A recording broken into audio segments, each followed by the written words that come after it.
Ce soir, c'est Mokli, un classique de la street food tunisienne. Et si toi aussi tu veux te casser le ventre, n'hésite pas à enregistrer cette recette et surtout pense à t'abonner pour ne pas rater les prochaines. Bref, du coup, dans une huile bien chaude, on va faire frire les piments.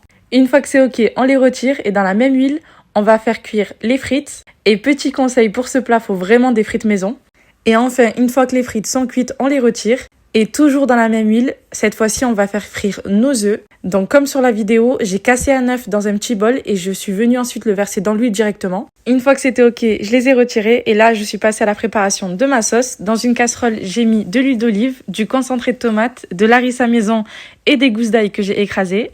J'ai fait revenir le tout rapidement. Là, j'ai rajouté des tomates fraîches coupées en morceaux. J'ai remué le tout pendant quelques minutes. Ensuite, je suis venue mettre de l'eau et les épices, à savoir sel, poivre, piment en poudre et tabel. Là, j'ai augmenté le feu pour que l'eau s'évapore de la sauce et ça a duré pendant 15 minutes en remuant de temps en temps et surtout en écrasant les tomates. Et en attendant, je suis passée à la cuisson du poulet. Dans une poêle chaude, j'ai simplement fait cuire mes escalopes sur lesquelles j'avais mis les épices sel, poivre, piment en poudre et tabel. Et voilà, une fois que c'était cuit, le plat était prêt. Et là, on peut passer au dressage, on peut se régaler, on peut se casser le ventre et surtout, on peut s'abonner pour ne pas rater les prochaines recettes parce que